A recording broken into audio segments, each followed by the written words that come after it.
Like, share और subscribe करें हमारे इस चैनल को और बेल आइकन को दबाना ना भूलें ताकि हमारी वीडियो आप तक सबसे पहले पहुंचे। हेलो स्टूडेंट्स, एलबीएस कॉलेज के यूट्यूब चैनल पर आपका स्वागत है। My self Rishika Gurjar from life science department और आज की क्लास में हम लाइट माइक्रोस्कोप के बारे में डिस्कस करेंगे। सो स्टार्ट करते हैं। माइक्रोस्कोप दो वर्ड से मिलकर बना है, माइक्रो और स्कोप, जहां माइक्रो का मीनिंग होता है स्मॉल और स्कोप का मतलब होता है देखना। माइक्रो मीनिंग होता है स्मॉल यानी छोटा और स्कोप मतलब होता है देखना। यहाँ डेफिनेशन लिखी हुई है। Microscope is an instrument to use objects that are too small for the naked eye, यानी कि ऐसे ऑब्जेक्ट्स जो कि बहुत छोटे होते हैं और नेकेड आई से, नग्न आंखों से जिन्हें नहीं देखा जा सकता है, उन ऑब्जेक्ट्स को ऑब्जर्व करने के लिए या देखने के लिए जिस उपकरण का उपयोग किया जाता है उसे माइक्रोस्कोप कहा जाता है। या फिर microscope is an instrument that produce an accurately enlarge image of small objects, यानी कि जो स्मॉल ऑब्जेक्ट्स होते हैं उनकी एक्यूरेटली इनलार्ज, एक हूबहू बड़ी प्रति उत्पन्न करने का जो उपकरण होता है वो माइक्रोस्कोप कहलाता है। The science of investigating small objects using such as instrument is called microscopy, यानी कि विज्ञान की वह शाखा जिसके अंतर्गत उपकरणों जैसे कि माइक्रोस्कोप, जिसका उपयोग स्मॉल ऑब्जेक्ट्स को ऑब्जर्व करने के लिए किया जाता है, जिस शाखा के अंतर्गत किया जाता है उसे माइक्रोस्कोपी कहा जाता है।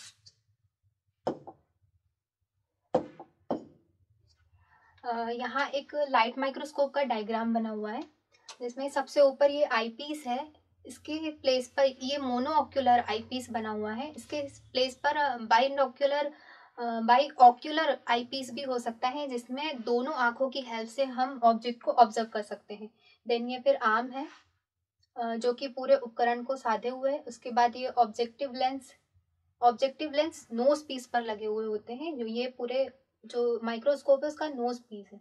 देन ये स्टेज होता है जहां पर हम स्लाइड या स्पेसिमेन या नमूना जिसको ऑब्जर्व करना है उसको रखते हैं। ये डायफ्राम होता है, यहाँ पर एक होल होता है जिससे नीचे से लाइट इस होल के थ्रू पास होता है। ठीक है, ये कोरस एडजस्टमेंट है।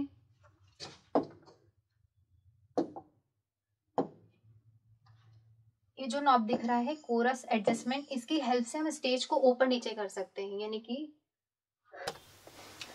देन ये जो छोटा नॉब दिख रहा है इसे फाइन एडजस्टमेंट कहा जाता है। इसकी हेल्प से जो स्टेज है उसको दाएं बाएं मूवमेंट कराया जा सकता है और स्टेज पर रखी जो स्लाइड है वो भी उसके साथ दाएं बाएं मूवमेंट करेगी और हम इसे अपनी सुविधा अनुसार ऑब्जर्व कर सकते हैं। ठीक है, ये लाइट सोर्स लगा हुआ आता है जिसकी हेल्प से नीचे से लाइट पास होता है और ये जो पूरे उपकरण का बेस होता है। आगे बढ़ते हैं। अब बात करते हैं types of microscope. Basically microscope दो टाइप के होते हैं, लाइट माइक्रोस्कोप और इलेक्ट्रॉन माइक्रोस्कोप। लाइट माइक्रोस्कोप ऐसे माइक्रोस्कोप होते हैं जिनमें स्मॉल ऑब्जेक्ट्स को ऑब्जर्व करने के लिए लाइट या फिर आर्टिफिशियल सनलाइट या आर्टिफिशियल लाइट का यूज किया जाता है। ये भी चार प्रकार के होते हैं, bright field microscope, dark field microscope, phase contrast microscope और फ्लोरेसेंस लाइट माइक्रोस्कोप। ये जो ब्राइट फील्ड माइक्रोस्कोप है, छोटी क्लासेस में आप लोगों ने पढ़ा होगा कि माइक्रोस्कोप बेसिकली दो प्रकार के होते हैं, सिंपल माइक्रोस्कोप और कंपाउंड माइक्रोस्कोप। हिंदी में कहे तो सरल सूक्ष्मदर्शी और संयुक्त सूक्ष्मदर्शी।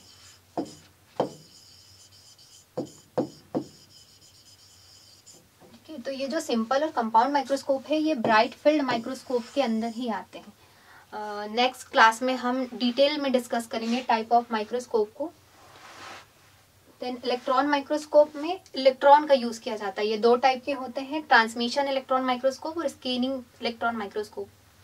जिस सीक्वेंस में माइक्रोस्कोप के टाइप यहाँ दिखाए गए हैं, जैसे जैसे ऊपर से नीचे की ओर आते हैं, इन माइक्रोस्कोप का जो मैग्निफिकेशन पावर है वो और ज्यादा बढ़ता जाता है, स्ट्रॉन्ग होता जाता है। यानी कि जो स्कैनिंग इलेक्ट्रॉन माइक्रोस्कोप है इसमें इलेक्ट्रॉन बीम का यूज होता है स्मॉल ऑब्जेक्ट्स को ऑब्जर्व करने के लिए। इससे कई मिलियन गुना मैग्नीफाइंग कॉपी प्रोड्यूस की जा सकती है या इमेज बनाई जा सकती है ऑब्जेक्ट की।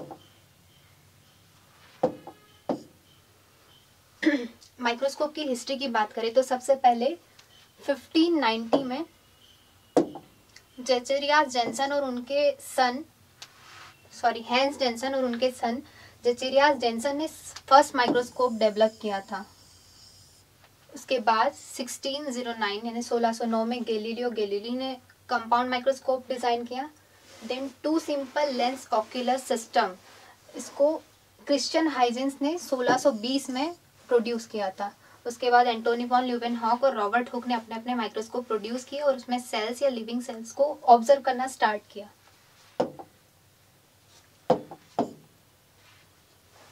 हम बात करते हैं principle of light microscope. Light is produce from either internal and external light source, passes through the iris diaphragm, a hole variable size which control the amount of light reaching the specimen। मतलब जो light है वो किसी भी external या internal source से produce होता है और डायफ्राम के ऊपर जो होल होता है उसके थ्रू पास होता है, और ये होल डिसाइड करता है लाइट के अमाउंट को कि कितना अमाउंट में लाइट स्पेसिमेन तक पहुंचेगा। The light then passes through the condenser which focus the light on the specimen। Condenser से जो लाइट होकर पास होता है वो स्पेसिमेन पर फोकस होता है। The slide is held on the stage at 90 degree to the path of light which next travel through the specimen। Stage के ऊपर स्पेसिमेन को या सैंपल को या ऑब्जेक्ट को 90 डिग्री के एंगल पर रखा जाता है। इसे इस डायग्राम की हेल्प से समझने की कोशिश करते हैं। इसको यहाँ से कैसे हटाना,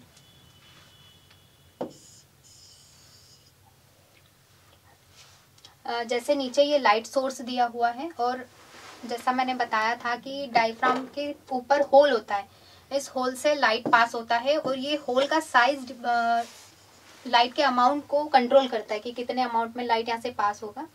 देन यहाँ कंडेंसर लेंस लगा है, इसके ऊपर ये स्टेज पर स्पेसिमेन या स्लाइड रखी हुई है, यहाँ से लाइट पास होकर ऑब्जेक्टिव लेंस को जाता है और ऑब्जेक्टिव लेंस से होता हुआ ऑक्यूलर लेंस से व्यूअर की आई को पहुंचता है।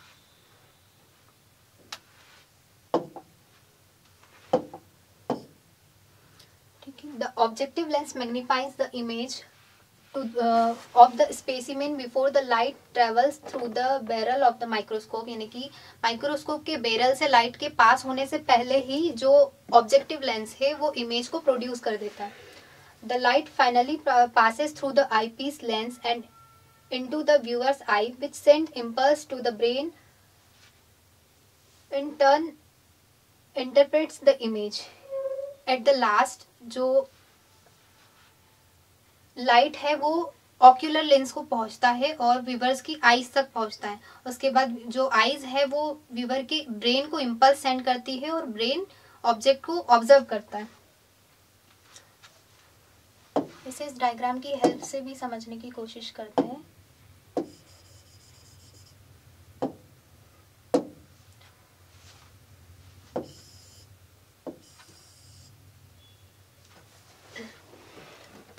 जो रियल ऑब्जेक्ट है वो आपका ये है,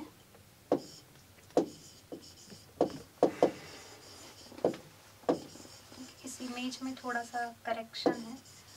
जो रियल ऑब्जेक्ट है वो ये है और इसकी जो ऑब्जेक्टिव लेंस के थ्रू पहली इमेज जो प्रोड्यूस होती है वो हूबहू ऑब्जेक्ट की तरह ही होती है, लेकिन ये इन्वर्टेड होती है, यहाँ प्रोड्यूस होती है। उसके बाद ऑक्यूलर लेंस के थ्रू नीचे नई इमेज प्रोड्यूस होती है जिसका साइज काफी इनलार्ज होता है।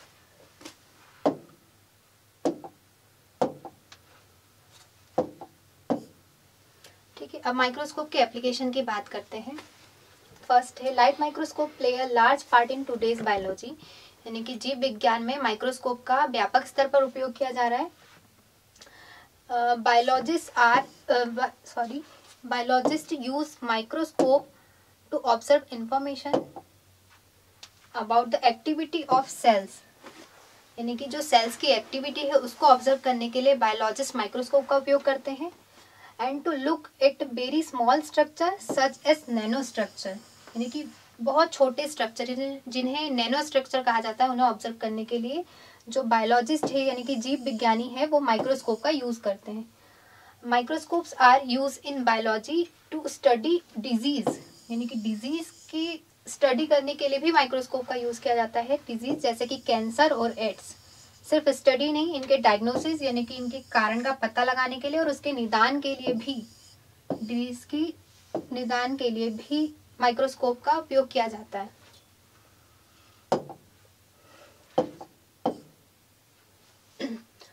Microscope are used for observing micro organism and their features, यानी कि माइक्रोस्कोप का उपयोग सूक्ष्म जीवों का पता लगाने के लिए, उनके फीचर्स यानी उनके लक्षणों का पता लगाने के लिए किया जाता है, like bacteria and many more, जैसे कि बैक्टीरिया और उसकी तरह के कई सूक्ष्म जीवों का ऑब्जर्वेशन करने के लिए माइक्रोस्कोप का उपयोग किया जाता है।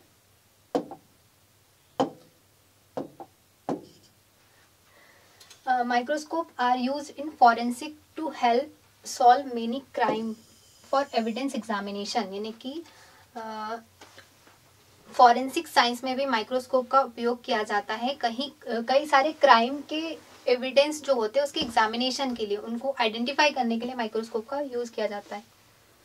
Microscope helps in study the role of protein with in the cell, यानी कि किसी कोशिका के अंदर प्रोटीन की क्या भूमिका है, इसकी स्टडी करने के लिए माइक्रोस्कोप का यूज किया जाता है। और कई सारे एटॉमिक स्ट्रक्चर की स्टडी करने के लिए भी माइक्रोस्कोप का यूज किया जाता है।